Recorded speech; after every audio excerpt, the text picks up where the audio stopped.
अस्सलाम वालेकुम my language learners, hope you guys are doing very well. Okay जी, आज की हमारी 6th एपिसोड है एरर हंट की। और साथ साथ मैं आपको ये भी बता दूं कि रॉन्ग यूज़ ऑफ टेंसेस की ये आखिरी एपिसोड है। इससे पहले वाली एपिसोड हम 5 कर चुके हैं, सारी की सारी किस पे बेस्ड थी, रॉन्ग यूज़ ऑफ टेंसेस की। तो ये आखिरी होगी। चलते हैं हम अपनी एग्जाम्पल की तरफ और रूल की तरफ। अब हमारे पास एग्जाम्पल है, Ali talks as if he knows everything. अब यहाँ पे गलती जो है वो इस टेंस में है, इस वर्ब पे है। हमने नोस की जगह यहाँ पे जो टेंस यूज करना है वो पास्ट यूज होगा। नोस की जगह आप यूज करेंगे न्यू। अच्छा, न्यू हम क्यों यूज करेंगे, उसका रूल ये है कि जब भी आपके पास सेंटेंस में एज इफ या एज दो आ जाए, THOUGH, एज इफ या एज दो हो, तो उस वक्त जो आप उसके बाद वाला टेंस यूज करते हैं वो न्यू होगा, यानी पास्ट टेंस होगा। न्यू तो इस एग्जांपल में है, कुछ भी हो वो क्या होगा, पास्ट होगा। जैसे हम इसकी एग्जांपल एक और बना सकते हैं अपने सिनेरियो से। कोई दोस्त हो आपके सामने, वो के बड़ी फड़े मार रहा हो, मैंने ये किया फलां फलां फलां फलां, तो आप गुस्से में उसको बोलते हैं you talk as if you did everything for us. यानी जो कुछ इसको हम ऐसे कर लेते हैं, कोई अच्छा काम हुआ और उसके बाद कुछ दोस्त होते हैं ना जो मार रहे होते हैं, ये हुआ, हमने ये कर दिया, वो कर दिया, तो आप उसको बोलते हैं you talk as if you did everything for us. तो हम पास यूज करेंगे। एज यू डू हम नहीं कर सकते, डिड करेंगे, वो भी पास्ट है। उम्मीद है ये आपको समझ आ गया होगा। अगली एग्जाम्पल पे चलते हैं। अच्छा, अब ये एग्जाम्पल उसी की एक्सटेंशन भी है, लेकिन इसको मैंने जानबूझ के जो है वो 23 रखा है ताकि आपको अलग से ये चीज़ समझ आ जाए, बिकॉज इसमें हमने एक रूल भी समझना है छोटा सा। वो ये है कि आप इस एग्जाम्पल को पढ़ें तो यहाँ पे she acts as if she was a rich lady. तो हमने ऊपर रूल पढ़ा है कि आपने क्या करना होता है, पास्ट यूज करना होता है। तो उस रूल के मुताबिक ये एग्जाम्पल ठीक होनी चाहिए, लेकिन ऐसा नहीं है। वॉज भी पास्ट का होता है, लेकिन ये एग्जाम्पल यहाँ पे ऐसे नहीं होगी। हम वॉज की जगह जो हमें सही ऑप्शन होगा वो होगा वर। ठीक है जी। अच्छा, वर क्यों होगा, बस पहले रूल समझ लें कि एज इफ के बाद आपने जो है वो कोई भी आ जाए, इट आ जाए, आई आ जाए, यू आ जाए, आपने वर ही यूज करना है। यानी इसमें सिंगुलर और प्लूरल का मसला नहीं है। हम सिंगुलर्स के साथ नॉर्मली क्या करते हैं, वॉज यूज करते हैं, और प्लूरल के साथ हम वर यूज करते हैं, लेकिन यहाँ पे ऐसा नहीं होगा। अच्छा, क्यों नहीं होगा उसकी मैं आपको एक और एग्जांपल भी देता हूं कि हम यहाँ पे बात कर रहे हैं अनरियल चीज़ की। अनरियल पास्ट कह लें, अनरियल है वो वाली चीज़ जो रियलिटी में नहीं है। ऐसा नहीं हुआ कि वो ऐसे बात करती है जैसे वो एक अमीर है, एक अमीर औरत है, हालांकि वो नहीं है। बाय द वे, अमीर होना मसला नहीं है, ये सिर्फ एग्जाम्पल के लिए है। अमीर होना अच्छी बात है हलाल तरीके से। वो ऐसे बात करती है जैसे वो अमीर है, हालांकि वो अमीर नहीं है। अब यहाँ पे मैं आपको लेकर चलता हूँ उस अनरियल सिचुएशंस की तरफ जो हम जो है वो नॉर्मल हालात में भी यूज़ करते हैं। जैसे आप बोलें आज का दिन जो है वो ट्यूसडे है जब मैं वीडियो रिकॉर्ड कर रहा हूँ, तो मैं ये चाह रहा हूँ कि संडे होता आज। ठीक है, मेरी ख्वाहिश है। तो फॉर एग्ज़ाम्पल मैं उसकी एग्ज़ाम्पल करूँगा, आई विश इट वर आएगा या वॉज आएगा, इट वर आएगा। पहले मैं वॉज भी लिखता हूँ, उसको हम काट देते हैं, वर संडे। ठीक है, अब देखें चूंकि आज ट्यूसडे है और संडे तो किसी सूरत में नहीं हो सकता, तो इस वजह से ये अनरियल चीज़ है। मैं एक अनरियल चीज़ की ख्वाहिश करता हूँ, तो मैं यहाँ पे इट के साथ वॉज यूज़ नहीं करूँगा जो नॉर्मल हमारे रूल के मुताबिक यूज़ होता है। मैंने वर ही यूज़ करना है, ठीक है, क्योंकि मैं अनरियल चीज़ को यूज़ कर रहा हूँ। इसी तरह एक और एग्जांपल होती है, हम बहुत सारे लोगों को हम उर्दू में बहुत यूज़ करते हैं। हम कहते हैं काश मैं तुम होता, मैं तुम्हारी जगह भी होता। हम ये वाला यूज़ करते हैं, काश मैं तुम्हारी जगह भी होता। तो हम उसको इंग्लिश में बोलते हैं if I wish I were you. अब आई के साथ आप वॉज यूज़ करते हैं, लेकिन यहाँ पे चूँकि आप अनरियल चीज़ की बात कर रहे हैं तो इस वजह से आप वर यूज़ करेंगे, वॉज यूज़ नहीं कर सकते। ठीक है, उम्मीद है आपको ये एग्जाम्पल समझ आ गई होगी। आगे चलते हैं हम अपनी नेक्स्ट एग्जाम्पल्स की तरफ। ओके जी, हमारी नेक्स्ट एग्जाम्पल 24th है, if he would have asked me I would stay. अब यहाँ पे क्या गलती है, पहले गलतियों को ठीक कर लेते हैं and then we will come to know the rule कि यहाँ पे हम क्या करेंगे। सबसे पहले ये कि हम इसको काट के हम यहाँ पे हैड यूज करेंगे, ठीक है। यानी कि फर्स्ट पार्ट में हमने क्या यूज करना है, हैड यूज करना है, और दूसरे वाले पोर्शन में मेरा ये मार्कर आई थिंक सो थोड़ा सा खराब है, मैं दूसरा यूज करता हूँ। तो यहाँ पे हमने हैव इसके साथ यूज करना है, and then when we are using have तो ये चेंज हो जाएगा into the third form, past participle में चला जाएगा।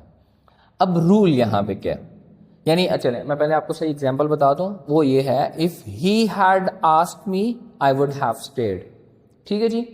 अब देखें कुछ हमारे पास ऐसी कंडीशंस होती हैं जिनको हम काउंटर फैक्चुअल बोलते हैं। Counterfactual means the actions that didn't happen या the things that didn't occurred, या हुई नहीं है, या जो भी आप कह लें एक्शन नहीं हुए, तो उसने जो है ये वाला पहला जो हमारा पोर्शन है ये काउंटर फैक्चुअल है, इस वजह से कि उसने कहा अगर वो मुझसे पूछता, तो इसका क्या मतलब है कि उसने पूछा नहीं है। सो होगा if he had asked me, इसको हमने पास्ट परफेक्ट से यूज करना है, यानी वो वाला एक्शन, अगेन इसको समझ लें, वो वाला काम जो नहीं हुआ कंडीशनल सेंटेंसेस में, उसमें जो एक्शन नहीं हुआ होता उसको शो करने के लिए या उसको बताने के लिए आप जो टेंस यूज करते हैं वो पास्ट परफेक्ट यूज करते हैं। और पास्ट परफेक्ट को याद रखने का आसान सा तरीका ये होता है कि उसमें हैड और थर्ड फॉर्म यूज होती है। ये हैड आ गया और साथ में थर्ड फॉर्म है, तो उसको आप इसके साथ करेंगे, वो एक्शन जो नहीं हुआ। फिर जो अगला होगा उसके लिए आप ये कंस्ट्रक्शन रखते हैं आई वुड हैव स्टेड, यानी अगर मैं आपको यहाँ पे नीचे लिख दूँ तो इजी हो जाएगा। If he had asked me, आगे आएगा आई वुड हैव स्टेड। अगर वो मुझसे कहता तो रुक जाता मैं, उन्हें मैनू क्या नहीं, तो मैं कौन ना ललियां दा बाल हाँ जेड़ा मैं रुका है।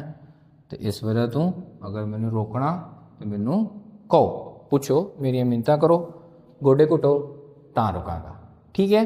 So this is the case. अगर आप आंकड़े हुए हैं इन योर लैंग्वेज तो आप इस तरह की सिचुएशन बना सकते हैं।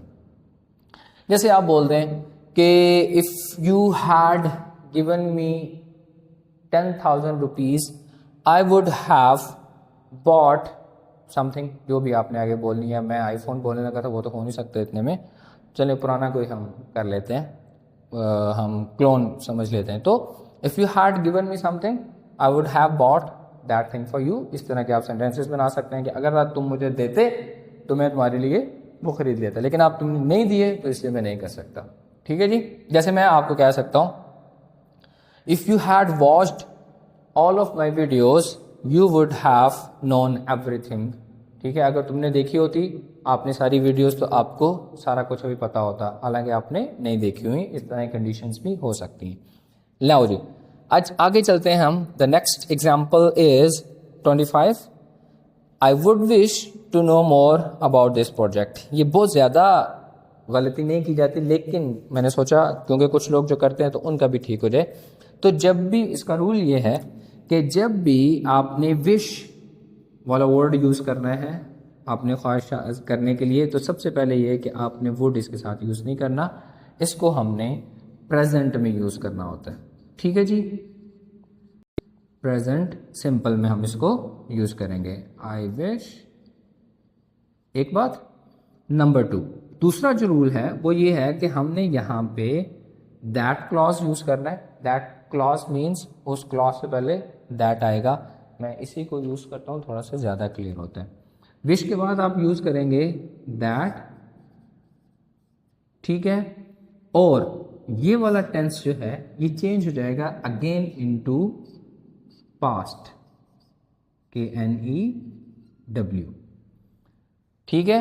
पूरी एग्जाम्पल ये बनेगी I wish that I knew more about this project. अब मैं नीचे पूरी एग्जाम्पल भी लिखता हूँ ताकि आपको क्लियर हो जाए। इसी के साथ ब्लैक के साथ लिखते हैं, वाज़ेह ज़्यादा होगा। एग्जाम्पल बनेगी I wish that, that clause शुरू हुआ, I knew more about this project. I think so आपको नज़र आ रहा होगा, बिकॉज ये वाली मार्क मुझे धोखा दे गई है, बट मैं आपको क्योंकि जब पढ़ूंगा तो समझ आ जाएगी. I wish that I knew more about this project. अब हमने यहाँ पे दो चेंजेस किए. एक तो ये कि हमने इसके साथ वुड यूज नहीं किया, number one. Secondly we are using that clause here. And thirdly after removing to, and thirdly we are using the past tense after या इन दैट क्लॉज. जो दैट क्लॉज है उसके अंदर हम क्या यूज कर रहे हैं, पास्ट टेंस यूज कर रहे हैं. तो आपने जब भी अपनी ख्वाहिश का इजहार करना है तो please use this in this way. दूसरे वाला जो है अगर आप में से कोई करता है वो गलत है. होप सो यहाँ तक भी आपको समझ आ गया होगा.